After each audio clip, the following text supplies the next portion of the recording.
Hi, everyone. Welcome to Silverfort's Product Showcase. We're excited to have you join us here today. My name is Sammy Comber, and I'm joined by Matthew Varghese and Chris Exline. So before we get started, I just wanted to encourage any and all questions in the Q&A down below. And then also, if you do feel comfortable, please just type in your role and your company name. That way we can best answer any of your questions at the end.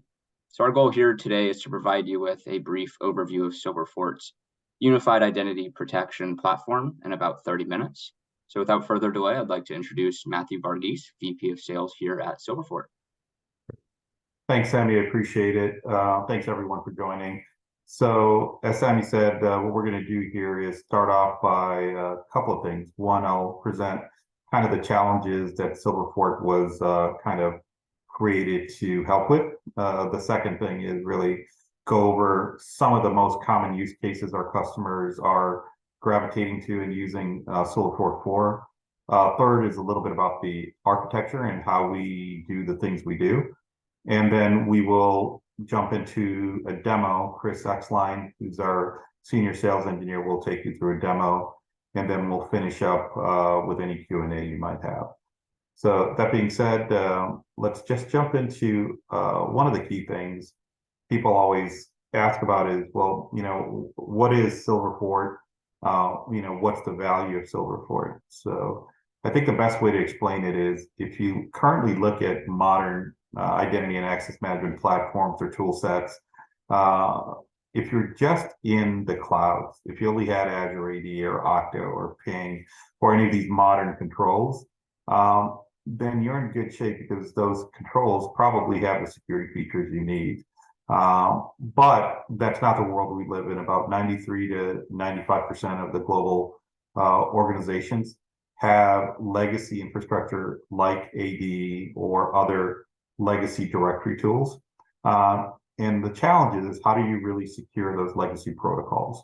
And that's really what Silverfort was kind of built to help with. So one of the key things we look at is, just like in normal security hygiene, you can start off with patching. Patching is a basic security hygiene that would help alleviate a lot of the vulnerabilities out there, but it's still not being done well. The other key thing is MFA or multi-factor was built to help stop the proliferation of basically identity-based attacks. The challenge with existing MFA solutions is they cannot protect everything. They can maybe protect the front door, but not every single service or every single legacy application. So if you look at things like command line, PSExec, PowerShell, SSH, these are things your privileged admins are accessing, but these are also tools that attackers are kind of leveraging to go unnoticed within your network. So then actually adding simple MFA to important things like your backup tools, your vCenter, that's challenging. Adding it to file shares is very challenging. Any legacy apps, instead of having to build it in or understand how it works, these are all very challenging. We also have customers that have OT environments that are not connected to the internet. And how do you really do MFA when everything is cloud-based? So what Silverfort's done is actually created a unique solution to help with this that can leverage your existing MFA solution to actually meet all of this. So that's just one security control. Also, you can also block on these as well. So if there's a risk-based access and it's critical, you also have the ability to do blocking versus just MFA. But a natural progression from there, from an identity perspective, is service accounts are also identities. And it is very hard to do MFA on service accounts. And this is one of the biggest challenging areas for our customers is, first of all, how do you do all the upfront work to figure out where the service accounts are, if they're interactive, what their dependencies are. And these are all the things that we can easily do and help you protect these service accounts without having to rotate the passwords or without having to put them in a PAM vault. So some of them are highly privileged. So those really you need to have a control over it. You might not know their dependencies. Rotating their passwords would probably break a lot of functionality within your business. And they're regularly abused. When an admin moves from one role to the other, they're probably taking their service accounts and their interactive accounts with them. So how do you keep track of it? So this is another area that we help support. So how do we do this? Well, the magic is really where we integrate, the level we're at integration. So if we look at the user access, users are accessing services, whether it's on-prem or in cloud, by really authenticating to some type of central directory or multiple directories. This could be Active Directory, could be ADFS, Azure, Ping, Radius, any of these things. So what Silverfort's done is actually said, instead of having to put credential providers or agents on every server we're trying to MFA or at the endpoints, why not integrate at the directory itself? So we have integration with our Silverfort nodes, which is a virtual appliance that sits in your network or in your cloud infrastructure. And we tie directly to, let's say, one of the most common areas is Active Directory. So now every authentication that Active Directory sees, a copy of that is sent to Silverfort for analysis and learning. And then you can create policies. And one of the policies could be, allow, it could be deny, or it could be MFA. And that could be risk-based MFA or static MFA. And as you see, this is a big gap with all of the MFA providers. That's why companies like Microsoft, Okta, Duo, RSA, they have all partnered with us so we can extend your existing investment in these tools to cover more of your security risk areas. The other key things is service accounts. And this is where you can't MFA service accounts, but we can now map them and put a virtual fence around them so they're only allowed to do the things they should, and everything else is blocked, even if that service account identity has been stolen or compromised. Okay. And so really, all we're really doing is sitting at that abstraction layer of the directory, no credential providers or anything on the end systems. And then we're seeing that traffic and being able to enforce policy. Okay. And then also all of this data can be sent to obviously your logging tools, your SIM tools as well for more analysis. The other key thing to note is we started off from the Microsoft incubator. So all of the integrations we have with the Microsoft tool sets, Active Directory, Azure AD, ADFS, has been combined, work together in guidance with Microsoft. So from a technical perspective, that was very important. The other key thing is, from a business perspective, you can actually transact and purchase through the Microsoft Store, Microsoft Marketplace, and use your Mac eligible spend on that.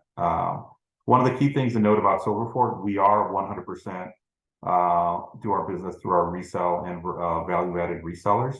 Microsoft can leverage our value-added resellers through their multi-party offer system as well, so we can take advantage of it. The other key thing that we're very proud of is this year we won Microsoft's Zero Trust Champion Award back in February, March of this year, beating out some formidable contenders there. And the real reason is we fill a significant gap in the identity security realm around AD, Azure AD, that we can talk about even further if you have questions on a one-on-one session. So that's all I really had from that perspective. We'll come back and close it out, but at this point, I'd like to hand it over to Chris Exline so he can do a demo. Chris? All right. Thank you, Matthew. I'm going to go ahead and share my screen out here. All right. So the first example that I'm going to walk through is a PowerShell example. So I have a script here, and when I run this script, it's going to go out and connect to this app1 server and pull back some basic information such as who am I and what's my host name. So I'll go ahead and kick this off, and we'll see my authenticator over here on the right pop up and ask me to approve a push notification which is sent. So there's the push notification, and I can either approve or deny this. And to start off with, I'm actually going to deny this to show you what happens when you deny a request. So I clicked on denied. You see we provide a generic error message here stating that the username or password is incorrect. And obviously we didn't show any of the results of that query, So we were able to secure that session with MFA. And then I also like to mention we have MFA bombing preventions built into our tool. So if I were to kick off this script, let's say a dozen times over 30 seconds, we're not going to send a dozen push notifications to your end users. We will realize that's abnormal behavior, and we're going to silence that from their view. I can, of course, come in and kick this off a second time. So there's the second time I've executed it. I receive a push, and this time I'll click on approve. Active Directory sees that we approved that message, and it allows the script to execute. So here's the output. I can see that's the user I connected with, and that's the host name of the system that I connected to. So that's an example of how we can secure PowerShell. And typically right about now, our customers want to know, what else is this going to work with?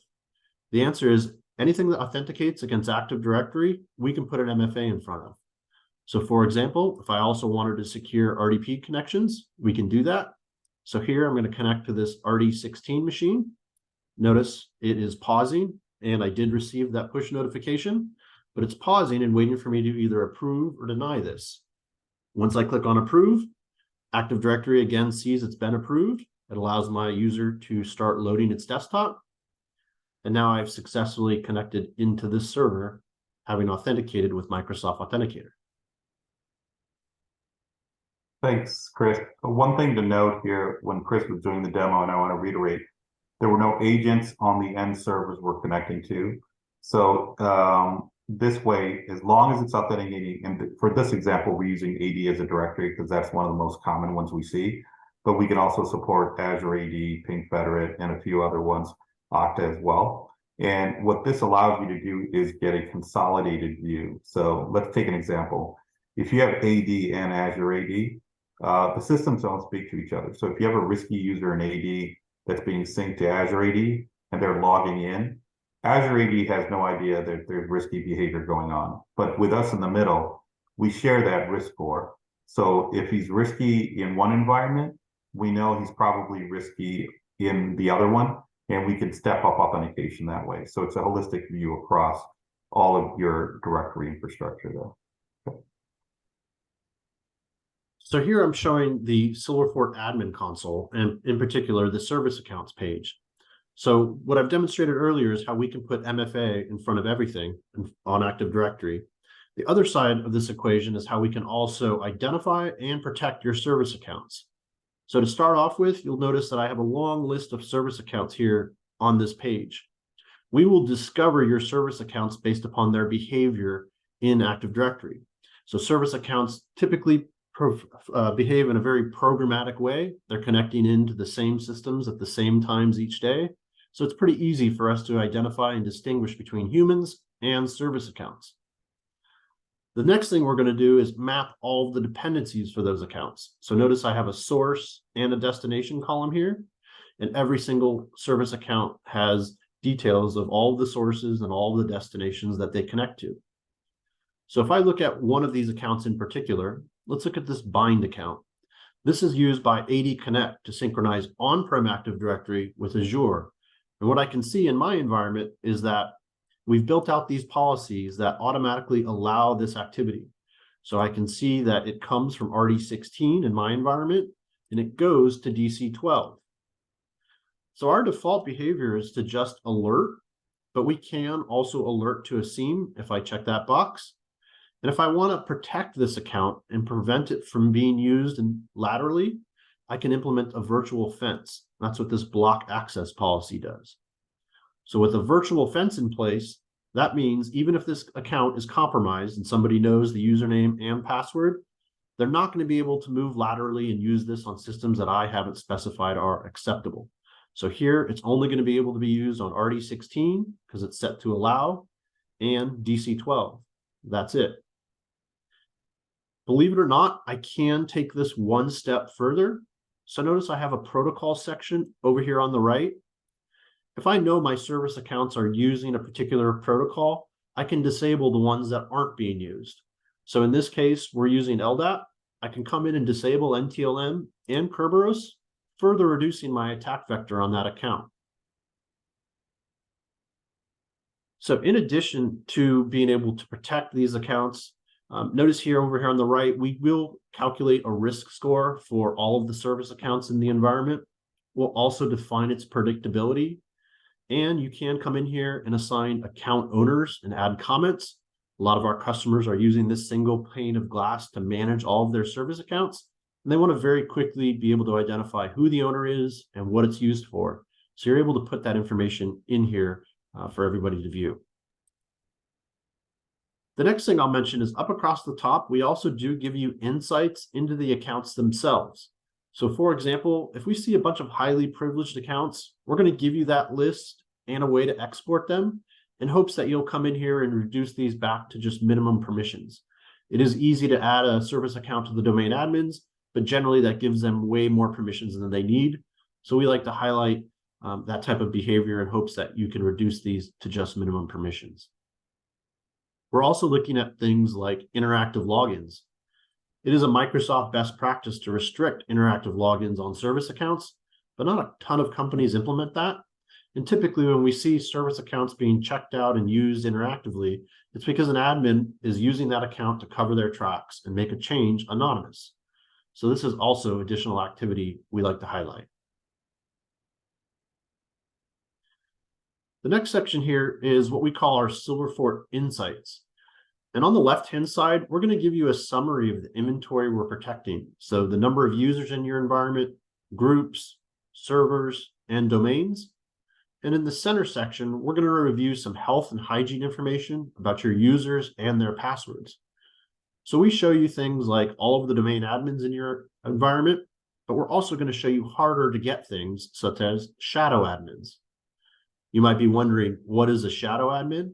The nice thing about any of these metrics, if you're not familiar with what that means, we do give you a full description as well as the MITRE attack reference. But in short, a shadow admin is just a normal user account that's accumulated admin permissions, but not through AD groups. Instead, individual ACLs or ACLs have been set on that object. So for example, you can delegate out the capability to reset passwords or unlock accounts. And once you have that delegation, there is no single place to go in Active Directory to find everybody that has shadow admin capabilities. So we'll give you that view here within the users and passwords section.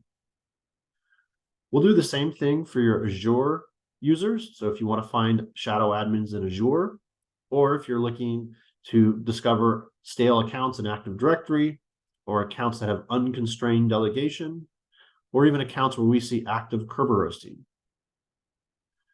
And then we do the same thing for servers and devices. So if you've got old operating systems in play, or stale devices that aren't checking into Active Directory, or systems that are susceptible to the log4shell exploit, we'll give you visibility in those areas as well.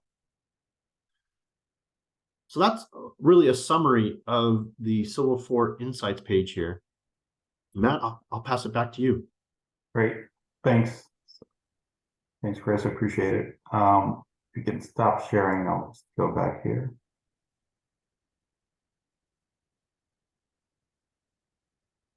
Yes, there you go. Thanks. So let me see. So we'll finish up here. So there's a lot of things we didn't cover in the demo, right? How to create policies, how to look at the risk score of the individual users and the identities, how to do risk-based authentication. These are things that we can dive deeper into. If you're just requesting a one-on-one demo, we'd be more than happy to do that. But before we finish up here, just a couple of more things of value that our customers see. One of the things that is really driving customers to look at us is the speed to how quickly we can add MFA to all of your privileged users to help meet the cyber insurance mandates, right? So if you only had cloud-based emails and remote network access, you could probably use any MFA to protect those. But now, you have to basically have MFA on anything that admin's doing. So where PowerShell, RDP, any type of administrative services. And majority of those are going through Active Directory for authentication. So we can actually add MFA to that to meet those requirements. This has been probably one of the bigger drivers of the last 2 years of mid-market and SMB companies looking at Silverfort to meet that mandate and to get coverage. The second question that always comes up is, well, how do you guys complement, or, we have a PAM solution that we're looking at to do privileged accounts and looking at possibly, adding service accounts protection in there. Well, that question comes up, and it's really, there's a lot of ways we can help with a PAM deployment, or if you don't have a plan, maybe augment it much quicker to get to what you need. So first of all, if you haven't done a PAM yet, there could be the discovery phase. Let me find all of my users. Let me understand what their behavior is. Even if they're privileged or if not privileged, are they accessing systems that would deem it privileged? Where are all my service accounts? Where are those gaps at? So doing all the heavy lifting of understanding the data before you deploy a PAM or make your existing PAM implementation smoother is one area we can help, because we're getting that data right from the directories. The second thing is protecting your actual PAM implementation. So let's use CyberArk as an example. If you wanted to protect PSM, we could actually now control the source and destination. So we could say, hey, if you're accessing any destination, the source has to be the PSM. So if they try to go around it by their checked out identity, they're going to get blocked, because that Silverfort's policy states that for these sources, these destinations, you need to go through CyberArk's proxy. All right. And then the other key thing is really to help with speed up the deployment of a PAM solution, because we're doing all the heavy lifting up front, and especially adding service accounts into it where you don't need to use a PAM for that because of some of the constraints it has. So to break it down, depending on the company size, what we see is if it's an enterprise that didn't implement a PAM yet or having challenges deploying, we can help with the discovery, the understanding, and get a quick win on immediate risk reduction to use that to accelerate that PAM journey.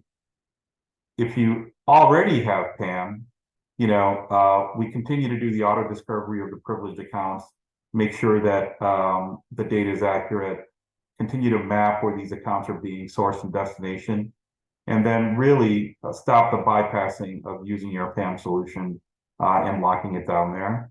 For our SMB customers, many times all they really need is protecting of privileged accounts and adding services, and we're probably a much quicker and less expensive solution in that case as well. Okay, but the big thing here is if you have a service account project or trying to get a handle around service accounts and protection, we're probably the quickest way to do that without disrupting your business and having to rotate passwords or put it in a vault for your service accounts as well. A lot of times customers ask, well, how can we test this? Our POCs are very simple. Typically it takes a week, maybe a little less, a little more, after you guys are ready and your environment's ready for implementation. So we'll pick an AD domain or site with a few DCs. We'll provide the virtual appliances, typically two, deploy the VM, schedule a 2-hour install session. Well, that's really it. It takes about 2 hours to get everything up and running. We let it learn your environment for a little bit and then start testing use cases the next day. And we export a risk analysis and report of key findings and summary so you can test quickly in your environment as well. So, and actually a picture's worth 1,000 words, but basically we'll end on this note. So MFA is just only protecting really the front end and a few enterprises. They could be doing so much more and could leverage the existing solutions you already have with Silverfort to help protect the command line tools, to help protect service accounts, file shares, everything else that might be kind of missing as a security control in your environment. So that's really it for today. If you have any more questions, please reach out to us. Be more than happy to do a one-on-one review and answer any of your questions. So thank you, Chris. Sammy, I'll hand it back to you. Yeah, thank you, Matthew and Chris, for a great overview of Silverfort. Looks like we did get a couple questions, but we're out of time today, so I'll make sure to follow up with everyone via email with those answers. And like Matthew said, if you do want to continue this conversation, just please drop me a note in the chat, and I'll be sure to follow up for a more in-depth overview and demo of Silverfort. But without further ado, I just wish everyone has a good rest of your day. Thank you. Thank you, guys. Bye.